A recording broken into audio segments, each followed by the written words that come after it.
Guys! So, you must have noticed that my posting schedule's been a little wacko in the past few days, and that's because I have been taking rest.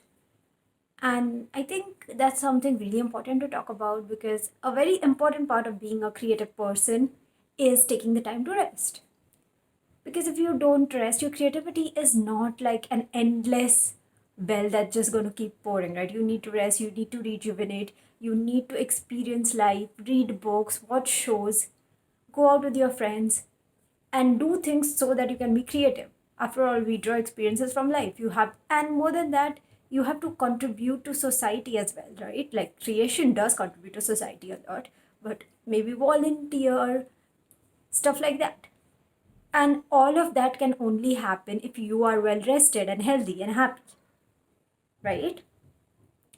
So that has got me thinking, what can we do that allows us to rest? Now, when I am resting, which I still am currently slightly, hence the blanket, what I like to do is tear open a pack of instant 10 minutes noodles or like ramen or maybe instant oats if I'm still in the mood to be slightly healthy and eat that and read books all day, write some blogs, write some poetry, maybe write some fan fiction and watch shows and just call my friends and family and talk to them.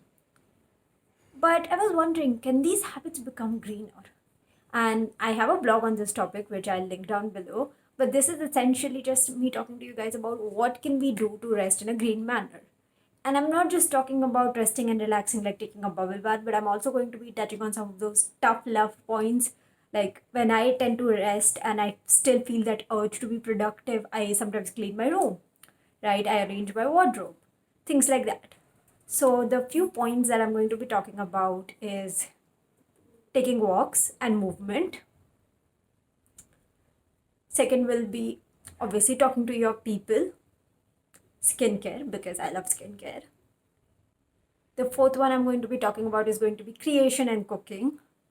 And the fifth one that I'm going to be talking about is going to be the tough love bits, like, cleaning your room, taking a bath, stuff like that. Because we tend to forget those when we are resting, and once in a while, forgetting those is all right in my opinion, but that's just a personal thing. Health wise, you should do what your doctor recommends, right? So let's start with taking a walk. Now, the thing about taking a walk is it's one of the most sustainable activities out there, in my opinion. I mean, you don't really need anything new for it. You probably already have a pair of shoes, and realistically, we would use whatever shoes we have been using for years because using something you own is always the most sustainable and the most realistic option. If you need new shoes, suppose your old shoes have broken or something, then Vidhi from Trashy Sisters has a great shot on where to find good, sustainable, and if you want vegan shoes and what to do with your old shoes. And you can always take your old shoes to a mochi or a cobbler and get them fixed. Like I've been wearing the same shoes for the past 3 years, I think, and they still work perfectly fine. So taking a walk, spending time in green spaces, going out and hanging out with people in nature, talking to your community, whether they are to be fandoms or we'll get into that later. But basically, hanging out with people, getting some vitamin D after you put on your SPF though, and bundling up in winters and getting that sun, getting that fresh air, going out of your cooped up house, it rejuvenates you like nothing else, right? I know it's not possible for everyone, but if you can do it, spend time in green spaces, go take a walk, have some water, hydrate. Like I should be doing that probably a lot more, right? So that's one aspect. Because let's face it, like I feel like I'm like a plant, right? You have to water me a little, give me some sunlight, give me some compost for my brain, that sort of a thing. And I think getting out of the house is good for all of us. I don't do it as much as I should because I'm an introvert, and talking to you guys is one of my ways of forming parasocial relationships. But I have a lot of friends who I talk to on a regular basis. And that is another important aspect, talking to your people, whether they be your eco community, whether they be your gang, whether they be people who you are in the same fandom with, whether they are your partner or partners, or whether it's your mom and dad or whoever it is, right? Like your parents, your siblings, whoever you gel with, sit down, talk to them, have fun. And it doesn't always have to be talking about serious things. Sometimes it can be talking about just, hey, how was your day and what's been going on in your life? Checking up on people is very, very sustainable, just like rest is. And like Isabel Durry said in her recent newsletter, if you agree with someone even on 50% of what's happening, you are off to a good start. There are some things obviously you can't talk to someone if you disagree on. We all have that. And that's also all right. But having people around you, getting the human touch is so very important. And I know not all of us like that. Like when I'm on my period, I don't like that. So what I do then is engage with stories, right? I read books, I write stories, I read a lot of fan fiction. Trust me, I used to be so much on AO3 and I'm thinking of going back because I really miss it. It was like a formative part of my identity, I tell you, right? And other than that, you can read books like I recently finished The Palace of Illusions, and so good. It's such a great book. Right, like I am in my very Indian mythology era. Like the book before this that I had read was Devdutt Patnaik's Myth and Mithya. That was also very good. Right, so if you have any Indian mythology books, link them down below. My best friend's writing this Desi fantasy book called Hyori, which I think everyone should check out. Like I've been reading it as an editor, and it's so good. Right. So other than reading, I also watch a lot of shows, and I know when it comes to watching shows, the sustainability of it is kind of, but realistically, if you've owned a television set like my family has for like 5 years, then it becomes more sustainable with age. We are not looking to replace that set anytime soon, right? And it works very well for us. And I sometimes watch shows on my laptop, which I've also had for a long time. And if you can find recycled items that have been made using recycled materials, or if you're comfortable using second-hand items, those can really reduce your impact. And it is very important that we reduce our impact, electronic impact, because all the green technology actually comes at a very high cost, right? Any technology actually comes at a very high cost. And as for reading, so the thing, I know a lot about books because I'm a publisher. I have my own eco-friendly zero cost publishing house which has free online reading, and I feel like I just throw a lot of keywords in there. But basically, the thing is, secondhand books are great, and borrowing from friends is great. But if you want to support authors with things other than reviews, you can get your books from the libraries. Or if you're buying new books, which like my partner does a lot of, we try to go for FSC certified books or books that have been printed in India with agroforestry, because agroforestry is very sustainable. Recycled paper books, tree-free paper books like the ones available at Muses Saga. And mainly we try to go for books that add genuine value to our lives, because while yes, paper production contributes to deforestation and monoculture and a lot of other things, a lot of paper also is byproduct of wood production and logging. It's a whole thing. And if the book is something that will be read a lot by you and by your friends, again, over time the emissions will come down. Is it the best idea? No, obviously not. I have a video on realistic sustainable tips and you can check it out. But what I'm trying to say is ebooks are only good if you're a voracious reader. That is the only way you'll offset your e-reader's impact. You have to read over like 100 books, right? And reading on your phone or on your laptop is good as long as you don't do it right before bed and you have the blue light filters on. But if you must have a paperback, then get books that add genuine value to your life. Try and go for libraries, try and go for FSC certified paper or tree-free paper, and try and go for agroforestry paper first. So that was on consumption of stories and stuff. And obviously, you can read your favorite blogs, you can read your favorite newsletters, right? But that's just not the only thing you can do. I mean, consumption is not the only way to rest and relax, right? That's an idea that we've been given, but it's not. Like, yes, scrolling on the free up app and thrift shopping feels good, right?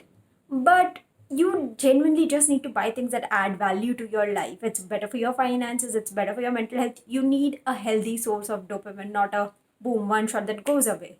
And that is why I often turn to creation. Now, I don't like cooking much, right? And I'm not very good at it. I'm learning. So for me, pouring a packet of instant oats is usually what I can do, which is why I follow Megha Ahuja's advice. She's also known as Climate Wali, so you might have heard of her, where I keep a lot of spreads and pickles at home. And I try to make a lot of food using that. And my mom, she's just wonderful. She sends me all of these premixes that she's made at home.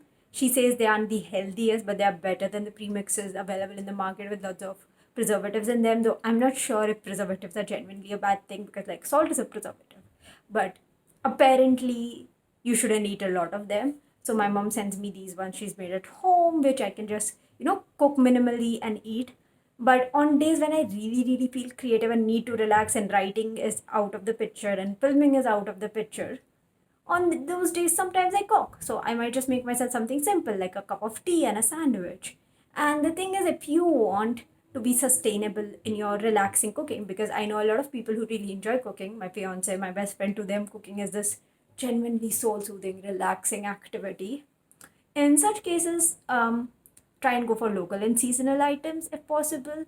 Try and go for package free items. If you get package free items, see if those packages can be recycled. Sorry, if you get packaged items, see if those packages can be recycled or reused by you. And what else? Obviously, try to go plant based or get from ethical regenerative farms.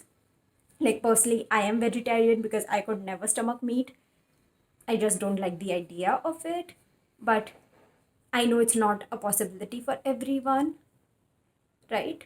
To be vegan or vegetarian. Like, for me, veganism is really not a possibility with my health right now.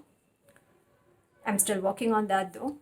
And that sort of a thing. So, local, seasonal, plant based, ethical, those are the things you should look for in your food. But at the end of the day, it's food. And if you can't tick all of these boxes, that's completely fine. Food is fuel, food is energy. And there are a billion ways to be sustainable. You can be sustainable in another area of life by figuring out how to be sustainable in this area. That's all right. And obviously, now we have covered that, let's talk about tough love. Let's talk about the things like yoga and exercise and dancing and music, right? And cleaning our rooms and taking a bath, which also help us feel relaxed and better. Personally, for me, washing my hair, and I think a lot of people who take long baths will agree with this, washing your hair, doing a scrub, doing your skin care, rubbing, that exfoliator gently into your face, but gently. Do not scrub off layers of skin. Please do not do that. And putting on your lip balm and putting on your SPF and putting on a beautiful dress and some jewelry, that can really make you feel better. It makes you feel so relaxed. It makes you feel so beautiful. And you are beautiful as you are. Of course, you are. Everyone is. But sometimes putting in that effort for no reason but yourself, that's an amazing feeling. And you get the feeling of creation with makeup if you're using it, or with just doing your hair because you're doing a new hairstyle, or maybe just pairing up a dress together and coming up with this whole new fashion statement. Because I believe everything you wear can be a fashion statement if done right. Right? And all of that can be so much fun. Right? And then cleaning your room, putting things in their places, opening your windows and letting fresh air and sunlight in, and just making your life better, planning for the future. I know that seems so tiring, and I know we can't always do it. That is why friends and family exist, to help if they have the bandwidth. But if you can do it, I genuinely feel it'll help you relax better. Like, obviously, don't do it on the day you're sick. On those days, you need to be in bed with a quilt and some soup. But on days when you're feeling tired, but also have the itch to do something, cleaning your room is actually a very good idea.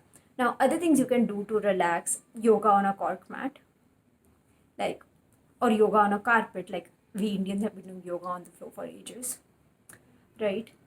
I have mentioned cooking, I've mentioned cleaning, but other than that, you can listen to music, you can dance, right? Those are beautiful things you can do. Personally, I like to sit down and just doodle and write down ideas and look for things that will add value to my life. Like, I'm planning on moving, so I was looking for furniture, and it was relaxing because it gave me the joy of building a life, and I didn't have the sword hanging on my head saying I have to buy right now, right now, right now, because there's still time before I move. But I still need new furniture when I do move, right? And I can get to look at sustainable furniture and learn more about furniture, which reminds me, should I make a video on moving? Let me know. I'll probably make one, right? Stuff like that. So, care for yourself when you're resting is my advice. And talk to your friends, talk to your therapist, talk to your doctor if you have one. And if you don't need therapist or a doctor, great. But just be kind to yourself. We are living in a time where kindness, especially to your own self, has become difficult. And you can be out there fighting for what you believe in, doing the good job, but you also need to live life. And don't forget, it's very important that you stand up for what you believe in, including taking care of yourself.